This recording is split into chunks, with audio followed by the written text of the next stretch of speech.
ہمارے چینل پر تمام نئے آنے والے دوستوں سے گزارش ہے کہ چینل کو لازمی سبسکرائب کر لیں اور ساتھ میں لگے گھنٹی کے آئیکن کو لازمی دبائیں تاکہ ہماری ہر نئی آنے والی ویڈیو کا نوٹیفیکیشن آپ کو وقت پر ملتا رہے۔ تو چلتے ہیں آج کی ویڈیو کی جانب۔ سلیم کی بیوی اب اخبار والے ثاقب کے پاس بیٹھی تھی۔ چونکہ وہ ابھی کم عمر تھا تو اس کی نظر اپنے تک ہی رہتی تھی۔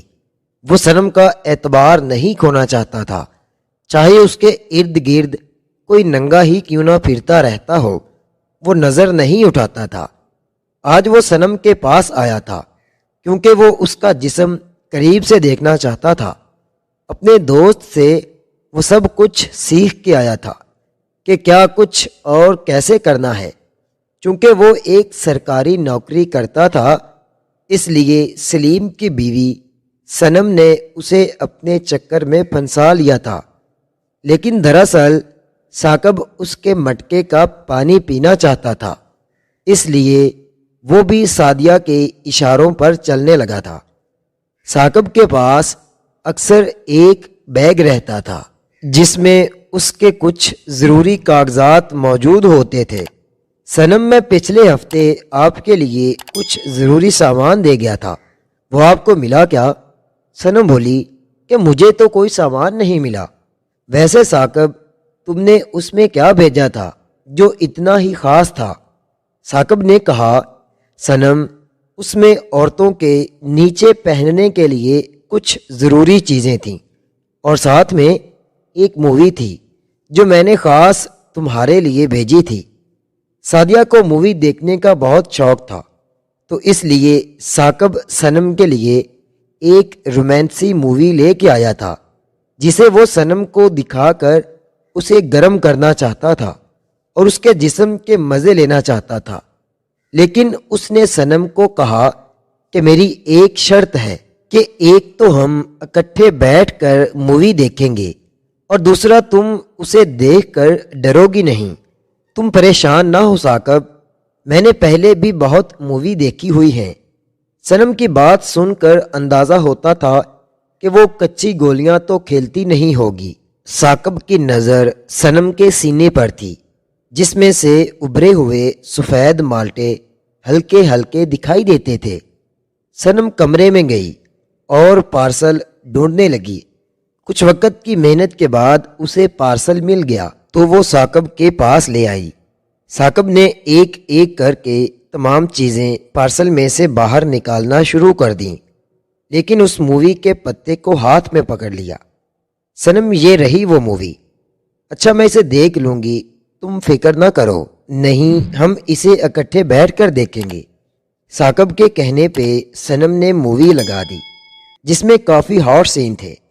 شروع میں جب ایک دو سین آئے تو صنم نے اگنور کیا، اس کے جذبات ابھرنے لگے تھے۔ لیکن جب ایک لڑکی برہنہ حالت میں سوئی ہوئی تھی تو اس کی ٹانگوں پہ بچھو چڑھنے لگا تھا۔ تب صنم نے کہا، چی ثاقب، آپ اس طرح کی مووی دیکھتے ہیں، میں اسے ابھی بند کر دیتی ہوں۔ لیکن میں نے صنم کو ایسا نہ کرنے دیا۔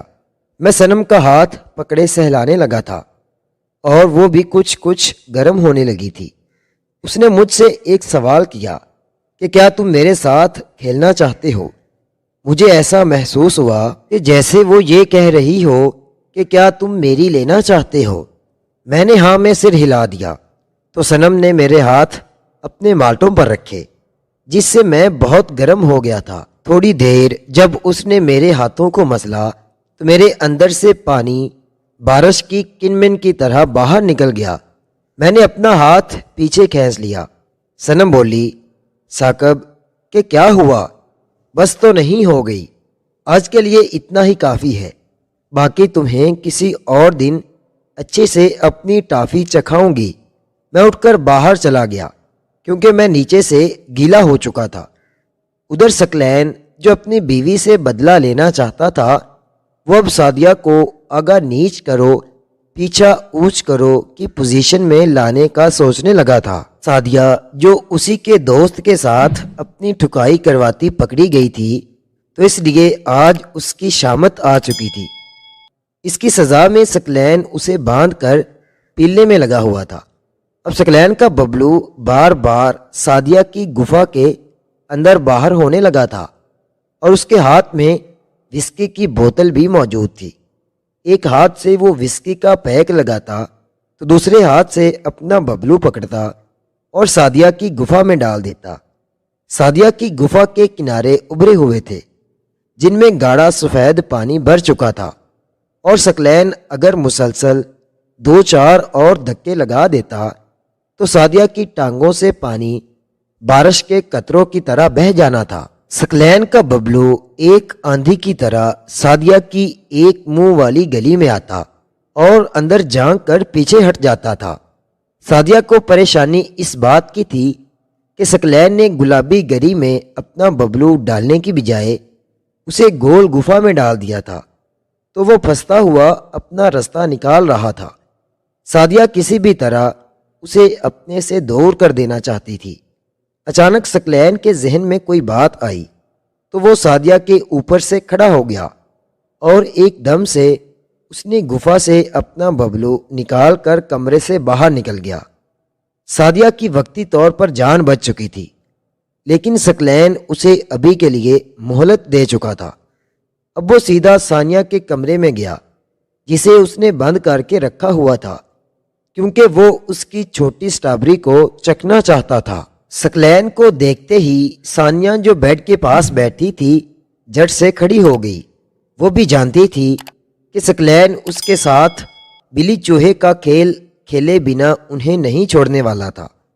ثانیہ کہنے لگی کہ ثقلین جیسے ہی کمرے میں داخل ہوا تو اس نے پہلے کنڈی لگائی تھی۔ اس کی وجہ سے میری تو جان نکلنے لگی تھی، کیونکہ مجھے پتہ چل گیا تھا کہ اگر ثقلین نے میری لال سٹرابری دیکھ لی تو وہ اسے چکھے بغیر پیچھے ہٹنے والا نہیں تھا، کیونکہ میں نے بہت مشکل سے ابھی تک اپنی سٹرابری کو بچا کے رکھا ہوا تھا، لیکن میرے خیال سے اب اس کا بچنا مشکل ہو چکا تھا، کیونکہ جس رفتار سے وہ کمرے میں داخل ہوا تھا وہ لازمی کچھ تو کرنا چاہتا تھا۔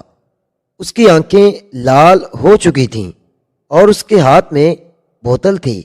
میرے خیال سے وہ الکوہل تھی جسے وہ گٹا گٹ پیتے جا رہا تھا، اور میری تو یہ سوچتے ہوئے جان ہی نکلنے لگی تھی کہ نشے کی حالت میں اگر وہ میری سٹرابری کا رس نکالنا شروع ہو گیا تو میری سٹرابری سے رس نکلنا بند ہو جائے گا، لیکن اس کے ببلو سے پانی کی کنمن تک بھی جاری نہیں ہوگی۔ لیکن مجھے کسی بھی طرح اسے منزل تک لے جانا تھا۔ ثقلین کہنے لگا کہ ثانیہ، تم نے کیا سوچا ہے؟ مجھے اپنی ڈبل سیٹی گاڑی پہ سوار کروانے کے لیے تیار ہو یا پھر ساری عمر قید ہی رہنے کا ارادہ ہے؟ اس کے لہجے میں کافی روب تھا، لیکن نشے کی وجہ سے وہ بڑبڑا رہا تھا اور اس کے منہ سے ادا ہونے والے لفظ بھی ٹوٹے پھوٹے تھے۔ میں نے کہا کہ اگر تم مجھے اور سلیم کو چھوڑ دو گے تو میں تمہاری بات ماننے کے لیے تیار ہوں، لیکن تم میری سٹرابری کو زخمی نہیں کرو گے اور نہ ہی اس میں اپنے ببلو کا پانی نکالو گے۔ وہ ہنستا ہوا کہنے لگا کہ مجھے تمہاری چھوٹی سٹرابری سے رس نکالنا ہے، لیکن اس سے پہلے میں اسے اچھے سے چکھنا چاہوں گا۔ جب اس نے یہ کہا تھا تو میری پریشانی میں اور بھی اضافہ ہو گیا تھا، کیونکہ میں جانتی تھی جب وہ میری چھوٹی گاڑی کی سواری کرے گا تو سٹرابری ضرورت سے زیادہ زخمی ہو جائے گی اور شاید اس میں سے لہو بھی نکل سکتا تھا، لیکن میری مجبوری بن چکی تھی۔ میرے لیے اس کی بات ماننے میں ہی بھلائی تھی۔ آخر میں نے ہار مان کر ثقلین سے کہا کہ میں تیار ہوں، تم جیسا چاہتے ہو میرے ساتھ کر سکتے ہو۔ ثقلین آگے بڑھا اور مجھے بیڈ پر لیٹانے لگا۔ اس نے اپنی پہنی شرٹ اتار دی تھی۔ وہ اچھی باڈی کا مالک تھا، مجھے تو اس کا جسم دیکھ کر ہی ڈر لگنے لگا تھا۔ اب وہ میرے اوپر آیا اور میرے وجود کو بے لباس کرنے لگا تھا۔ جب اس نے میرے چھوٹے چھوٹے مالٹے دیکھے تو وہ جھٹ سے انہیں چوسنے لگا تھا۔ اس نے میرے انگور ٹٹولنے شروع کر دیے تھے۔ میرے وجود میں ہلچل سی مچ چکی تھی اور میرے اندر کافی گرمی بھرنے لگی تھی جو پانی کی بوندوں کی طرح بہہ جانی تھی۔ میں ثقلین کے نیچے بے سود پڑی تھی۔ پھر اس نے میرے انگور اپنے منہ میں لیے چتھنا شروع کر دیے تھے۔ میری چھوٹی اسٹرابری کی دیواروں میں اچھی طرح رس بھر چکا تھا، کیونکہ عمر کے لحاظ سے مجھے اتنا زیادہ تجربہ نہیں تھا اور نہ ہی اس سے پہلے میں نے کسی کو اپنی ڈبل سیٹی گاڑی پہ سوار ہونے دیا تھا۔ ثقلین پہلا مسافر تھا جو میرے چھوٹے رستے کو کھولنے کے لیے میرے اوپر آ چکا تھا۔ مجھے بہت گرمی محسوس ہونے لگی تھی۔ میرے ہاتھ چھوٹی اسٹرابری کی طرف بڑھنے لگے تھے کہ اس میں سے نکلنے والے رس کو روک سکیں۔ آہستہ آہستہ اس کی رفتار میں واضح اضافہ ہونے لگا تھا اور اس کے منہ سے نکلتی رال میرے چھوٹے پھلوں پر گرنے لگی تھی، جس سے مجھے کافی گھن آنے لگی تھی۔ پیارے دوستو، اس ناول کے اگلے حصے کے لیے میرے چینل کو لازمی سبسکرائب کر لیں۔ شکریہ۔